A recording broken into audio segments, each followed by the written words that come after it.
members, and especially with our youth who are gathered at Eliza Jennings Nursing Home this morning.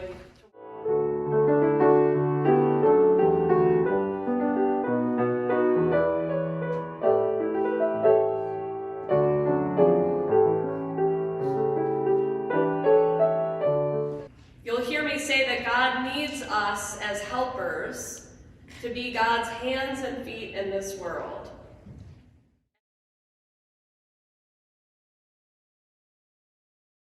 Welcome to our first online service of Lakewood Congregational Church during this time of social distancing.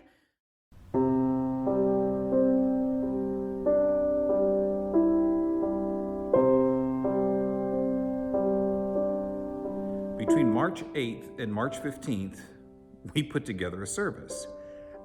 Do you remember those conversations that we had, how that started?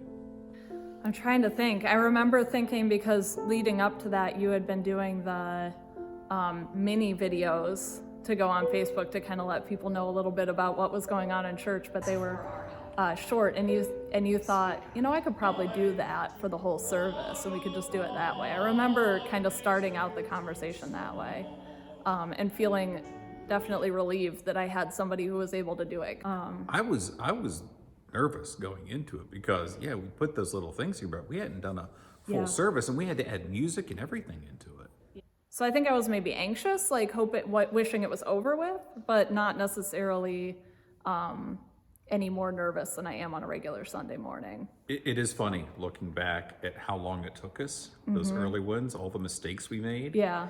And now we're in and out in 40 minutes. Yeah. I feel like sometimes the service is longer than it took us to record. Are you pleased with what you've been able to provide the congregation? Yeah. I don't think I'm providing. Every week I go into it like nothing I can say is going to be adequate. But when I watch it on Sunday mornings with my family, I can always see the way that God's grace entered into it to make it what it needed to be. So that's, and I've always felt that way about preaching, to be honest, that I never feel like I'm adequate for the call, but that it always ends up being what it needed to be. So I've really seen that a lot. Is it weird to be part of the congregation? Yeah, it's funny watching with my kids. Like I really enjoy watching with my kids. We often pause it in the middle and talk about something. If there's something they don't understand or word they don't understand, we'll pause it and talk about it. I often thought, like, when they look back on this, it's going to be weird to think like every week we sat and watched my mom on TV. You know, like how strange that might be. You talk about that. I remember months ago, I got a text from you, and you introduced yourself as the friendly neighborhood televangelist. Yep. And it made me laugh, but I'm like, okay, you know, it's not the televangelist that we think of, but it is. That's what I feel doing. like. That's what I feel like. It's really strange, like being on my TV. Yeah. Do you hear from other congregations? Are there people doing things the way we are? Do they have other methods? Actually, you know what's interesting, and I can pull these numbers for you. The UCC recently did a survey to find out how many were doing some sort of live worship, how many were doing pre-recorded, and how many just weren't doing anything at all, and how many people were still in person. And there's a pie chart of that. And it's about, like, I'm trying to think, there's not many who aren't doing anything at all. There's a pretty thin slice of people who are in person right now, at least. But then what I like about what we're doing is that people can watch it at any point. So there's, like, we have a lot of people who don't watch it till Tuesday, Wednesday. Like, you can see the numbers on the video ticking up throughout the week. Whereas if we were on Zoom, it's kind of an only one chance opportunity. So Right, you can record it and play it back later, but it's not quite the same. Yeah. Plus, doing this gives us some control to really give the best that we can to the congregation with the music and people sending in their readings. Yeah, and I really like the diversity it offers us in terms of engaging other members, and that's something that you know, I know that people love seeing their fellow church members on the screen, and so like just even that little kind of like peek into each other's homes, you know, like it sounds It's kind of strange, but honestly, it's very neat to kind of see, like, this is where they live, like, this is what that looks like.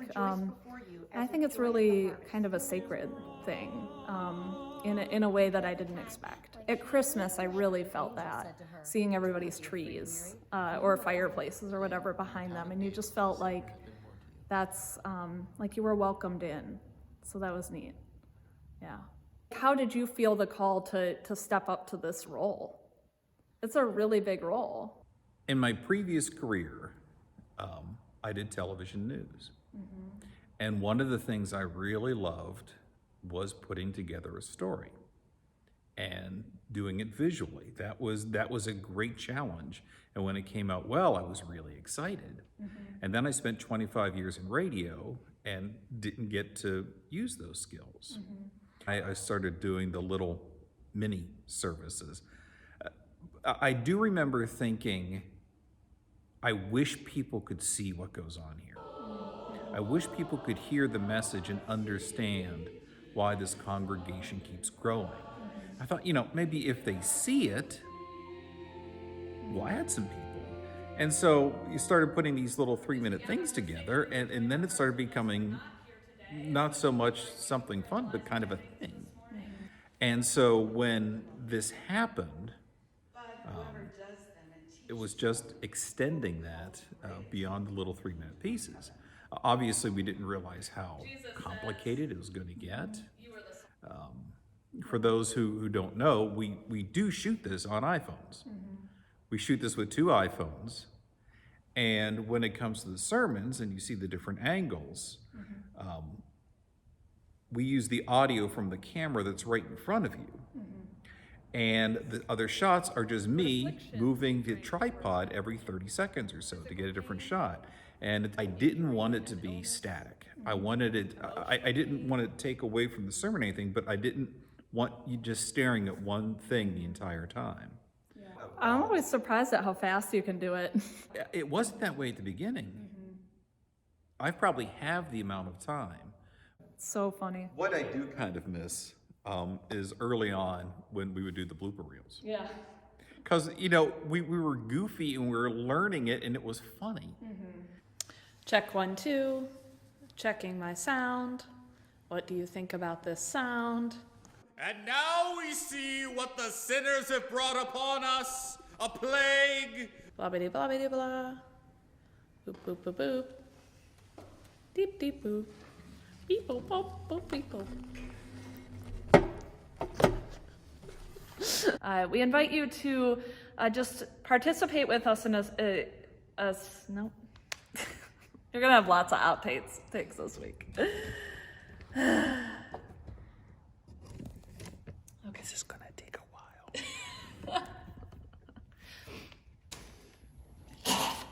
Hold still and put your Band-Aid on. I sure hope I don't have COVID.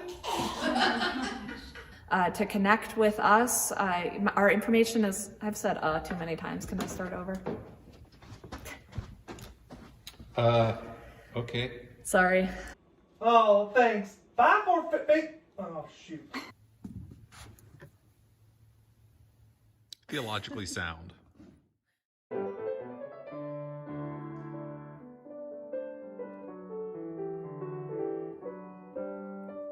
I was so grateful that I could trust Ben too, like that I knew that he would be able to find a way to make music in a meaningful way. So that took a lot of weight off of my plate. So much has happened in that year, and yet still we can recall what things were like a year ago and talk about not having a crystal ball. What has been the biggest challenge for you? For the most part, it's not easy and or safe to make music together in the same space. And so the biggest challenge has been for myself and everyone in the music program trying to find creative ways to use technology so that we can make music together even if we're separated. I think one thing people really enjoy is the LCC virtual choir. I mean, everybody misses hearing the choir. There's no question about it. But tell us the process of how you put that together. When it comes to making music together but not together, what I'll do on a typical week in terms of the hymns and other music is I will send the singers or other musicians involved a track of myself playing that hymn, usually on the piano, and I will be listening to a click track, a metronome, as I'm recording that to keep it steady. So on the one hand, it's a little less expressive, but on the other hand, everything is kind of exactly when you predict the next beat's going to come. So then when people are recording their own parts, they're singing along with the piano, and then they send those back to me, and I assemble them together and just listen to the same hymn about, I don't even know how many dozen times, just trying to get everything just so and synced up as best I can. I think one of the things people have enjoyed over the last year is getting to actually see you play. Because when you play a post-looted church, you're up down in the organ pit, we can't see you. When you're playing the piano, your face is facing the congregation, we can't see your hands. So that's been a real interesting experience, and I think people really enjoyed that. How do you feel being a little more out front than you usually are? Well, I confess that there is almost nothing in the world I enjoy more than playing in a pit orchestra for musical theater, because I am heard but not seen. So I am ridiculously self-conscious about being on camera. However, I'm glad if people get some enjoyment out of it. However, I don't know that when we back to worshiping in person that we're going to have a jumbo cam on the organ. I don't see that in the cards. What's the one single moment that stands out the most for you from Virtch this past year? I think a personal highlight for me was the video we put together of the Rainbow Connection, because we had all different members of the congregation, including folks who maybe don't sing that often, but just really want to be part of it, and they just hit it out of the park, and it was a joy for me to watch people and edit that together and see the final product. I feel like it was a really beautiful representation of what LCC is about.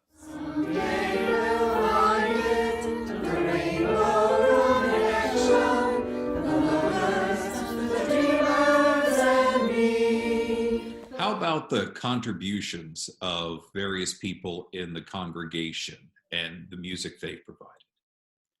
The extent to which members of the congregation, friends of the congregation, and just members of the Cleveland musical community have stepped up to contribute their amazing musical talents and expertise and experience and just joy and passion for making music is amazing to me. We can build a beautiful city. Yes, we can. Yes, we can. Yes, oh God, how I need. 'Cause the sky is finally open, the rain and wind stop blowing.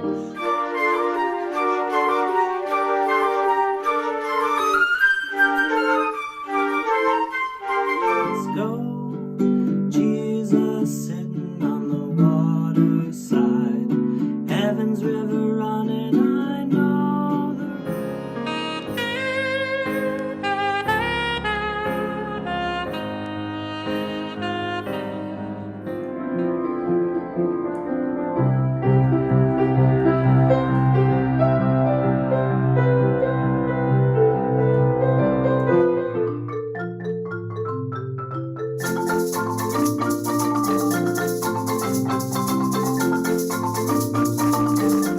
When there are clouds in the sky, you'll get by. Silent night, holy night, shepherds play.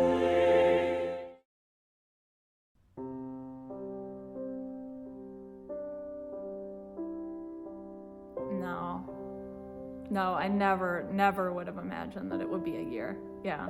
And I remember feeling like it was such a long time for like 4 weeks.